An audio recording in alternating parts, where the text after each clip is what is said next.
This is one of the most important topics close to my heart. What is your last name? Aydemir. Aydemir. Ridvan Aydemir, who is a former Muslim. He runs a channel called the Apostate Prophet, and you are very outspoken about Islam. Yeah. So, welcome. Thank you. And why don't you take a moment, just introduce yourself to our audience. Sure, thank you so much. So I'm Ridvan Aydemir, Apostate Prophet. That's the channel that I started. I'm a former Muslim, was born in Germany, of Turkish, very religious Muslim parents. Now live here in America. Was an atheist for like 10 years or so, and have recently become a Christian. So. Praise the Lord. So, there's so many directions to go here. Why did you leave Islam? That's a very long story. I've had a long day, so take as much time as you'd like. So, where should I start? I mean, as said, so I was part of a family that was always very religious. That was Sunni Muslim, a very popular form of Islam.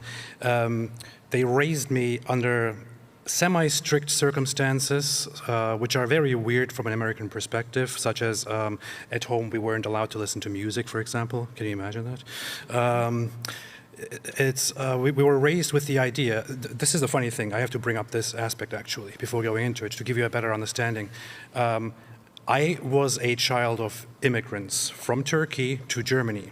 So we lived in Germany, a Christian nation, or you could call some aspects of it post-Christian, yeah, but pretty much more secular. Yeah, but still pretty Christian. Sure. I mean, I was raised under Christian circumstances at school while being having Islam, you know, completely built into my mind at home. So you were raised by Muslims? Yes. And while I am there in that Christian country, I would go to school as a little child and encounter all these wonderful, nice, beautiful people and admire the German culture, admire the Western culture, admire Christianity. But at home, from my own family and their surroundings, I would learn from a very young age that you cannot trust non-Muslims. You cannot trust Christians. You cannot trust Jews is a whole different topic. It's more than not trusting Jews. Yes. To give you a very simple example, I think I was in first or second grade. It's very, very difficult to remember nowadays, but there was a weekend where my family took me and my siblings to a religious gathering that they would usually go to. And during that religious gathering, I heard that that in the possible near future, we Muslims will fight the Jews and we will kill them, and even the rocks and trees will say to us, "Oh Muslim, there is a Jew behind me, come and kill him," except for one tree called the Kargat tree, which is a tree of the Jews. So this is what I heard. I also heard then that the Christians would also be among our enemies, but with them it would be a little bit more complicated because Jesus... I know it's like the third holiest or second holiest, right? Yeah. And there is an eschatological belief in Islam that Jesus comes in the end times. Is that right? Yeah. Exactly. I wanted to get into that. But it's a very corrupt form of... But Islam does have a reverence for Jesus. Well... They don't believe he was God, but they believe he was the Messiah. Is that correct? Yes, but they also don't really know what the Messiah is. So what they do believe is that Jesus, who is in Islam called Isa, with a kind of corruption of his name, was actually just a prophet of Allah. And he came here... He was Muslim. Yeah, he was a Muslim, and he came here to deliver the Muslim message and to ask people to submit to Islam. That's all he was. He was also the Messiah. Yeah, that's a bunch of crap. It is, obviously. And I mean, if you go with the Christian narrative, right? If you accept that Jesus came and he was actually truthful, you can't have another message after him. Correct. You can't have another religion after him. And Islam comes and acts as if Jesus was simply a messenger, but his entire message was all corrupted by his followers, the Christians, who became hypocrites and evil, and the actual true message is that of Islam. And according to Islam, Jesus will come back, and what he will do according to Muhammad is he will come back and he will break the cross and kill the pigs and then will reign as a Muslim ruler over the people. According to some interpretations, that is meant to be so when he breaks the cross and kills the pigs and abolishes a protection money imposed on non-Muslims, it means that he will come to the Christians and tell them what the real religion actually is. You mean which is Islam. isn't that zakat, the tax or something, right? Yeah, it's the jizya. Oh, that's right. Yeah, okay. It has a very questionable name, but it I was just going to means. say. But So I have so many questions here. So you leave Islam yeah. because it was just didn't ring to me true. So I became very religious at some point in my life when I was a late teenager. Became very dedicated and started reading the Quran. When I read the Quran, the problem started arising because, believe it or not, Muslims will tell you that it is the best book ever written and that nobody can write a better book than the Quran. But if you read it, my friend David Wood, with whom I stream a lot, thank you. People love David Wood. You should have him too. I will. You should invite him at some point. But he's fantastic. He likes to quote somebody who says that reading the Quran is like penance. You know? I don't feel that way with the Bible, though. No. So let's just start. I want to get to why you left Islam, but so the Quran is separated in surahs. Is that right? Yeah. Surahs. Yeah, and they're chapters. Yeah. But it's not chronological. It's the longest first. Is that correct? Correct. And it kind of jumps. Is there 64 of them? Is that right? Or there are actually 114. oh wow, I'm way off. Okay. And so the part of it is normative Christian theology, but it's all counterfeit. Is that right? You are partly right there. It has some Christian aspects, but it is also so it very much started out as a pagan religion in Arabia that attempted to turn it into a monotheistic religion because Muhammad really was impressed by the Jews and Christians that he encountered. So was what is considered Islam predate Muhammad, and he just adopted it as a warlord? According to some theories, yes. According to the official narrative and the Islamic narrative, which I think is quite plausible, he's the one who comes up with it. He comes from a family of polytheistic Arab pagans, but he starts going against their traditions and saying that there is only one God named Allah. So he starts this whole new religion and starts attacking the polytheists and their idols and all that.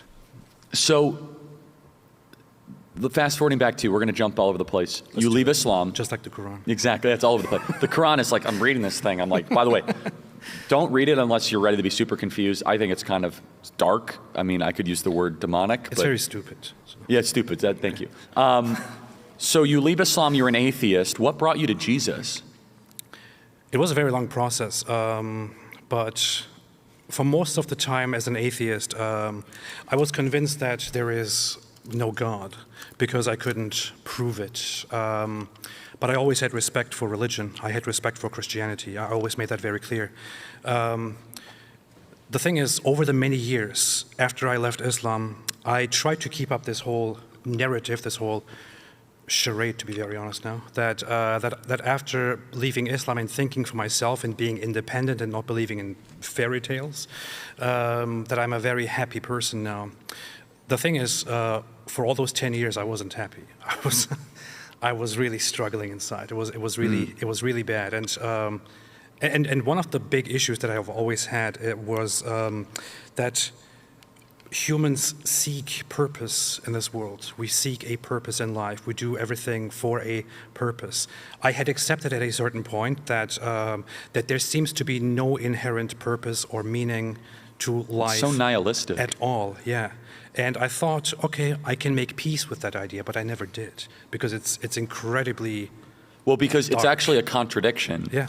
Because finding peace and no meaning in itself is a contradiction. Yeah. Because that would be meaning and finding no meaning. Exactly. So it's a self-defeating statement because it's like, oh, I'm going to find meaning and not having meaning. Well, then you just found meaning. Yeah. So one method definitionally, you can't escape it. Exactly. One way to go against that is to simply embrace the absurdity of it all, which I was trying to do, and to simply live with it. But it's very difficult. You know, it is extremely difficult. And it was actually until I until I looked further into the evidence for Christianity, that I was quite surprised. Because as an atheist, I often heard, and I was also under the impression, that Christianity simply relies on different accounts by people who didn't witness anything, who lived long after Jesus. It's not true. And who just wrote things down about him without knowing it from hearsay. It's very funny because only when I was slowly approaching Christianity did I find out that this is complete nonsense. Yes. But so many people propagate this idiotic idea. Oh yeah, I mean, and Luke, for example, was a first-class historian. Yeah. I mean, he was a historian of the first order who wrote most of the New Testament, and he was paid. Theophilus paid him to go research this stuff and be like, find out who this Jesus guy is, and he wrote basically a definitive documentary. He wrote Luke and Acts. That's all written by Luke. And he basically said, oh, Theophilus means lover of God. Here's what I learned, right?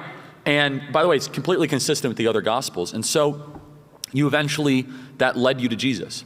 Yeah, it was also about Paul. So at that point, I was seeking religion, but I was exploring other religions. I was exploring, for example, Judaism, which I still have a lot of respect for, and try to figure out and understand and all that. But in the middle of that, at that point, I was like, I thought, okay, I like religion, but I don't want to go into the direction of Christianity. It's very funny.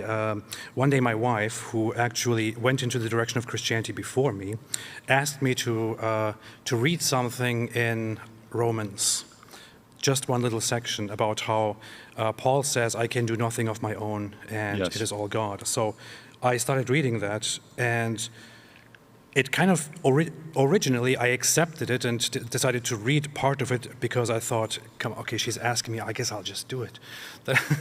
Then I sat down and started reading it, and I was fascinated by it. So I started reading, I read the entire thing, all of Romans. And then I started looking into how Paul came to his conclusions. Yes. And suddenly it turns out that everything I have been told about the witness accounts and about what Paul did and wrote is all a lie, because the historical account very clearly is that he directly met and spent so much time with the disciples of Jesus himself. That's exactly right. And with the apostles. He didn't do anything on his own. He did it all together with those who were directly in the presence of Jesus, who saw all the things that Jesus did and said, who witnessed miracles. They have it confirmed to each other that hundreds of people witnessed the miracles that are recorded in this book that we now call the New Testament, in the Gospels. And just going into that, I felt a little bit betrayed, because I thought for 10 years now, I was a skeptic, and I learned that, I'm supposed to trust only first-hand evidence, absolute, empiricist and all that. And then I found out that I have been completely lied to about all the evidence when it comes to Christianity. It is the most robust, historically verified faith, period. Absolutely. It's not even, everything else is a lie. Judaism's not a lie, it's just incomplete, okay? Yeah. It's just half the story. But nothing else exists like it, period, especially from a historical text standpoint.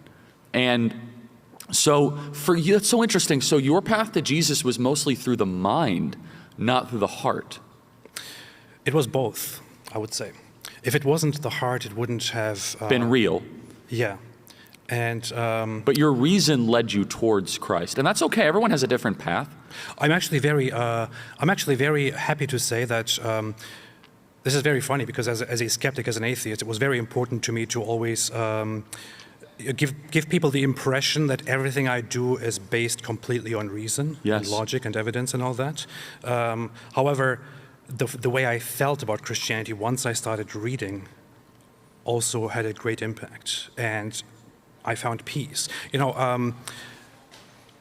I don't want to make a comparison now to Judaism, for example, but I looked into Judaism, and I was very interested in it. I had lots of admiration for it, lots of love for it, but I tried the Jewish prayers, for example, and something felt incomplete for me.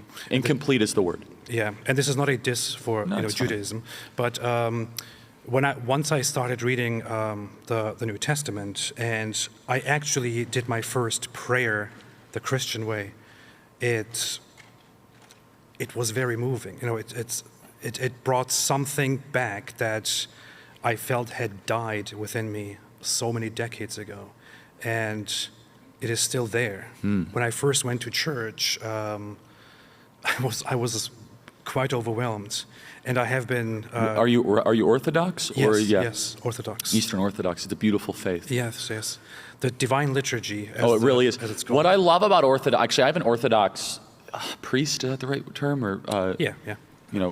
clergy coming on my show on Tuesday, and I'm going to ask him. It's not. I mean, I'm evangelical, but I love, and correct me if I'm wrong. In Orthodox, you're very careful. You're more clear about what God is not than what God is. And is that correct? Precisely.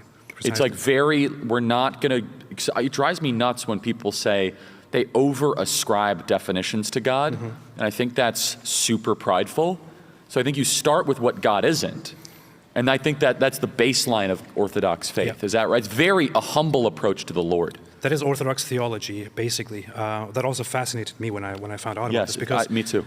For the longest time, so I heard a lot of debates and discussions about whether God exists or not, and the evidence for God, and so on. And I know that those debates have great impact on a lot of people. I myself felt usually unmoved by much of it. It didn't appeal to me. But when I started to understand Orthodox theology, for example, I realized that I really love the mystery of it. It is, so in Western theology, there is a lot of attempts to describe precisely what God is and how God is and what God does. And in Orthodoxy, it's rather, we say that is correct. Yeah, it's a very Calvinist, German, lawyerly way of looking. And by the way, I think he was right about a lot. But John Calvin was like, I'm going to figure out all the attributes of God, very specific and definitionally. And he might end up being right. We might go to heaven and he might have crushed it. Yeah. But the problem with that is you get really wacky theology if somebody takes that premise and they have no idea what they're talking about. For example, Episcopalians are like, oh, God is a woman, right? Or God is trans. So that can go a really bad place very quickly. You know what I'm saying? Like in the modern era, we've seen that what I think Calvin started in a pretty good spirit grow to something pretty dark 500 years later. Yeah, you could argue that. So let's get back. So you're Christian. Let me just kind of go through a rapid fire, if that's okay. Sure. But let's first go through Islam 101. Is it true that they say Muhammad is the greatest man ever to live? Yes. Was Muhammad a warlord? Yes. How many people did he kill? Personally or approximation? Lots. Thousands? Yeah. How many was he responsible for? Tens of thousands of deaths? Yeah. Okay. Is it true that he married a 9-year-old named Aisha? No, he actually married a 6-year-old. Oh, I'm Aisha. sorry. Okay. And so 6-year-old. Yes. So we got to make sure we're very clear here. That there's no misinformation. So that would be pedophile. Yeah. I actually, if I can pause there for a second. No, please. And if I'm wrong, correct me. I'm not here I want the truth. I want our audience to have the truth. No, I want to, I like to, as disgusting as it is, I would like to pause there for a second, because when we talk about a 6-year-old being married, first off, it's not simply marrying a 6-year-old. It is the Prophet Muhammad, the most perfect figure for all mankind. He is in his 50s, and without any necessity at all, he picks and marries a 6-year-old little girl. And then when she's 9 years old, he then consummates the marriage in his mid-50s with her. And that's his third wife, and at that point, his second living wife. So he has absolutely no need for this. He does it just because. So let's steel man this. If a Islamic cleric was right here, how would they defend that? They would say a few things, such as those were different times. The response to that would be, okay, but isn't Muhammad supposed to be the perfect moral example for all mankind for all times, including right now? So it doesn't matter if it was a different time. The second defense would be that she transmitted a lot of accounts of things that he did and did not do. So it was actually a very good thing for him to marry her and be so intimate with her. But seriously? We are supposed to argue that this was the great divine plan. Oh, so his legacy lived on, so that's why he raped a 9-year-old. Yes. Got it. Yes. What else would they say? Some would say this is okay and there is nothing wrong with it, because as soon as a girl shows signs of development, she is ready to breed. Okay, do any of them say it's factually incorrect? If they're serious traditional Muslim scholars, they will not say that. If they are kind of reformists or modernists, what would the reformists say? That she was allegorically 9? They will say that stupid excuses such as that they started counting her age only after a certain time, or that there are different accounts. She might have been 10 or 8 or something else. Yeah, that makes a huge difference. A huge difference. So Muhammad, the greatest man ever to live, the greatest example, was a warlord who married a 6-year-old, raped her when she was 9, and then kept multiple wives. Yeah. Now, to be clear, the Bible also has plenty of stories of multiple wives and bad behavior. But this is so important. There's a difference between what the Bible describes and what the Bible prescribes. Description of behavior in the Bible does not mean prescription of the Bible. For example, Solomon having many wives is not prescribed to you. It actually ended really bad for him. He ended as a madman, actually. And Ecclesiastes is like one of the saddest books ever. He's like, meaningless, meaningless. All of life is meaningless. So I love that book, though. Isn't it beautiful? No, meaning it's sad in the beginning, and then all of a sudden he finds that meaning is God. And there is a season for everything. There's a season for suffering. There's a season for sorrow. There's a season for happiness. The point being, though, is that people would counter just for you here. Oh, but in the Christian Bible, and the kicker, guys, we never say Solomon is the greatest man ever to live. Precisely. This is the whole important thing. They hold Muhammad at a higher level than Christ our Lord. Yes. So and would you say this is one of the strongest arguments to cross-examine Islam? Morally, yeah. Okay. So let's just talk more about Muhammad. So they believe he went to heaven at some point, is that right, in Jerusalem? So, like on a horse or something? Yeah, it's called the night journey. So they believe that he went, one night he was woken up by heard of it. the angel. And Angel Gabriel, right? Yeah, Oh yeah, that's Angel new. Gabriel. They could have used a different name. He was put on the back of an animal that was bigger than a donkey and smaller than a horse, is what it says. And he was then taken by that donkey to the farthest mosque, as it says. And then from there, he was taken up to heaven, where he saw all the prophets. Then later on, he was taken also to hell, where he saw all the people. By the way, what he saw in hell is very interesting. He saw that the majority of hell dwellers were women. That's what he said to women. And he told them, this is because you people, you women, are ungrateful. So you have to be more obedient to me. Oh, what a convenient theology for like thing like Jeffrey Epstein with a standing army. That's basically Muhammad, right? So, okay, I just want to make sure. So biographically, so this guy was a warlord, Bedouin tribes, fractured. He unites these Bedouin polytheistic tribes around polytheism. Who wrote the Quran, in your opinion? So the Islamic narrative is that the Quran is a word for word. This is also, by the way, a huge difference between the Bible and the Quran. The Quran is considered the word for word, verbatim, dictated word of Allah, the Audible. Creator. Yeah. Right. And he's supposed to have brought it through the words of Gabriel to Muhammad, who then recites it to the people around him, who then make notes of it. And after Muhammad dies, they decide to come together and turn all of this into one big book. That is the official account. And many Muslims are not even aware of this. They think Muhammad himself approved of it and oversaw the writing of it. So, and isn't that a divide between Shia and Sunni of what Muhammad said and what he didn't say? Yeah, in a way, yes. So what is a hadith? The hadith is the traditions attributed to Muhammad, things that he did and things that he said, as reported by his followers and their successors. So Muhammad creates this religion. Mm-hmm. There are 5 pillars of Islam. Let me see if I can get them right, okay? Let me see if I can get them. Pray 5 times a day. Yes. Ramadan fasting. Yes. Hajj. Yes. Charity. Yes. And let me try to think of the last one. I'm pretty good at 4 though, right? That's not bad. What is the 5th? The Shahada, which is the creed, where you say that... Isn't that the prayer, or no? No, that's separate. So you have to say the Shahada to become part of the religion. Okay.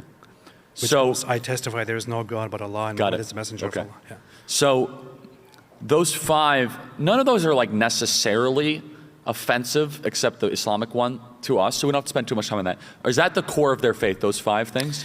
You would say that those things are the ones that essentially make one a Muslim, but it doesn't stop there. So then Muhammad dies, Islam grows, Yeah, and grows and grows and grows. by the sword. By the sword. This is important.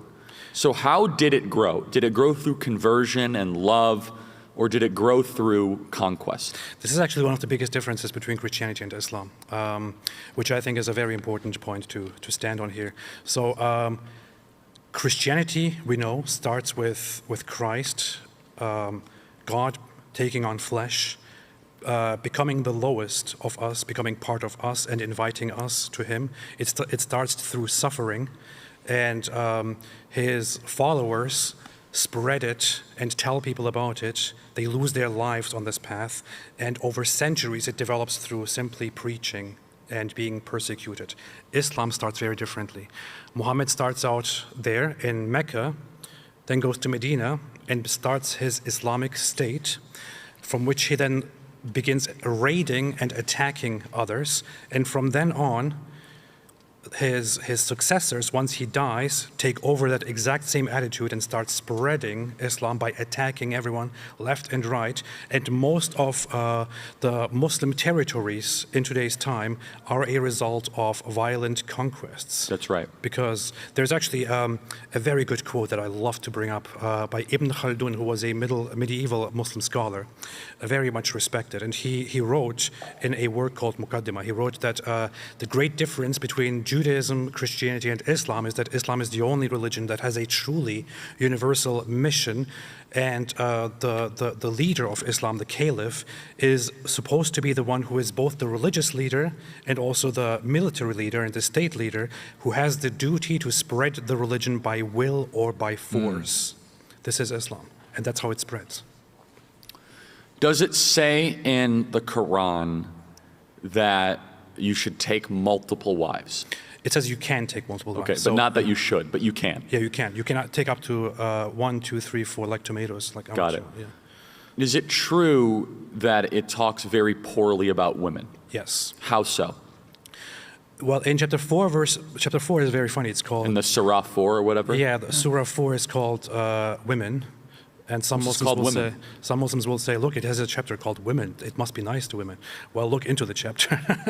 So in verse 24 of it, it says that that Muslims may only have sex with those that they are married to and with those that they possess, which means with their sex slaves. So Islam directly allows sex slavery through war, and also tells Muslims that they are allowed to have sex with them as they wish. In verse 34, it then says that that Muslim women are to obey their husbands fully because he is superior.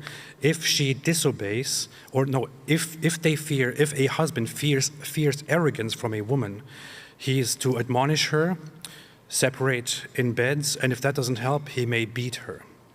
And according to Muhammad's own companions, according to Muhammad's own child bride, Aisha, she said that she didn't see any other women who were suffering as much as the Muslim women. One day a woman comes in and her skin is greener than the green clothes that she's wearing. And she comes to complain about her husband, how much he's beating her. Muhammad ends up basically justifying the beating and saying that lots of women come to complain about their husbands and they are not the best women. And this is Islam's legacy. So the Quran directly allows Muslims to beat their wives and describes them as lesser beings. And you can still see this very much unfold and manifest in Muslim societies. Is it true it says to convert or kill? Yes, there is another option. So chapter 9, verse 29. Tax, right? Yeah. It says... What's the word you said? Jizya. Yeah. It says directly there that those who don't accept Islam and those who don't believe in Allah and Muhammad, you are to fight them, specifically Jews and Christians and others, until they are humiliated and pay protection money. So you are to convert them or to make them pay protection money. If they don't pay protection money, you can kill them. That's it. What are the other objectionable teachings that you think the West should know? Aside from... Are they allowed to lie in the name of Islam? That's a common thing I hear. I'm sure you've heard it. That's a very complicated topic, but you could say yes, although it is sometimes misrepresented, because there is one aspect which is called taqiyya. Yes, that's right. So taqiyya allows Muslims normally, if they are in certain circumstances where telling people that they are Muslims would cause trouble, they are given the permission to lie about it. But that's not the only aspect where they are allowed to lie. So sometimes people think taqiyya means that they are all allowed to lie, but in general, without giving it a name, the Quran authorizes Muslims to simply speak half the truth, basically, in giving responses, and to always speak in whatever way Islam benefits. And Muslims are allowed by Muhammad to deceive the enemies of Islam. And enemies of Islam are all those that are not Muslims. So Islam is rapidly taking over the West. Yes. Is that by accident or by design? You could say that it is by design, but then we have to have a discussion about... Who's the designer? Yeah, who's the designer? What kind of designer? Well, let me put it this way. Is the Muslim world thrilled they're taking over the West? Yes, absolutely. When I was a child in Germany, when I was a teenager, I repeatedly heard that it's a fantastic thing that we are taking over, that our numbers are growing. And you could now say, okay, this is just something that you yourself heard, but it's not just me. Today I still hear the same thing. In fact, this is the main reason why I decided to speak out, because after I left Islam, I had horrible deception and basically, oppression of my mind behind me. I wanted to get away from it, but I look into the world and I see people saying stuff like Islam is misunderstood. It's a religion of peace. It's not a religion of peace. It is not a religion that wants to coexist with you. We have today in the UK, in many other countries, we have Muslims preachers openly saying that the vision of Muslims should be to take over Western nations, that the numbers should be growing. There should be more politicians involved in the public in the UK, in Canada, in Australia. Gladly, we are not at that stage in America, but we have to act quickly unless we want to also get into those situations, because it is a duty of Muslims to establish Islam as a governing force wherever they are, or to leave. They don't want to leave. Do they believe in separation of mosque and state? No, they don't. In fact, in Islam, it is actually considered haram, forbidden, to establish laws that are separate from whatever Allah has established. So it is considered forbidden, not allowed, to have secularism. So the growth of Islam in the West, do you think that Christians and Westerners adequately understand it? No. What, and we're short on time, I'm sorry, I could talk for 2 hours. What keeps you up at night or worries you most about this flavor and this ascendant force of Islam? The most important thing is the ignorance of the non-Muslims, of those that we have among us. We have lots of people speaking. We have lots of people speaking online. We have lots of people speaking about all kinds of things. I think there are some people who like us to talk about different political entities or different states, how they are trying to subvert us and so on. I think the biggest subverter of Western societies, of free nations, is Islam, and we need to be talking about it. I think the most disturbing thing about all of this is that we have Muslim communities in Michigan, in Minnesota, in Texas even now, epic city, and elsewhere, that openly speak of spreading Islam and making this, and they say, of course, we don't want to offend anybody, we don't want to make it look like we are subverting people, we just want to peacefully spread it and grow and take over. But if you allow enough power to be taken by those who want to establish Islam as governing force, you will very, very quickly lose control, because they will not allow you to take it back. They will want to impose it. Do you think Islam is compatible with Western civilization? Absolutely not. So I said that, I don't know if you saw that, got 75 million views on my tweet. People thought, oh, that's great. Prove my point for me. Western civilization was formed and shaped by philosophers and by Christianity. Islam is anti-Christianity. Islam orders the subjugation and the destruction and eventual eradication and elimination of Christianity. It orders the destruction of secular societies. We have freedom in the West, something that we value so much at this conference in America. Yes. We have freedom. We love freedom. Islam is anti-freedom. One very little trivia about me. I have Turkish citizenship. I lived in Turkey for a while. Right now, it's very difficult for me to get back into Turkey because despite Turkey being a secular country on And paper, part of NATO. yeah, I have multiple lawsuits against me by the Turkish government because I dared to say things like, quote, the Quran is a book of ignorance. For that, they are suing me. The Turkish government, I can't go back there. There is no freedom. There is no free speech. If you give the power, you will lose everything. And so, just really quick to capstone that, Islam being incompatible with Western civilization, but they'll say there's peaceful Muslims, and what would you say is what should the Western approach to Islam be? First off, realize what you're dealing with. Realize that it is not simply a religion. Acknowledge that it is incompatible with your societies, and then begin to directly address it and make sure that you do not allow them to take advantage of your well-meaning attitude and your liberal policies of immigration, for example. If you see Islam spreading and political Islam spreading, remove it. Make policies about it. Get rid of it. Kick it out before it's too late. And so here's the thing. This might be a little bit controversial, but the freedoms that we have in the West, they were established. The values that we have in the West were established.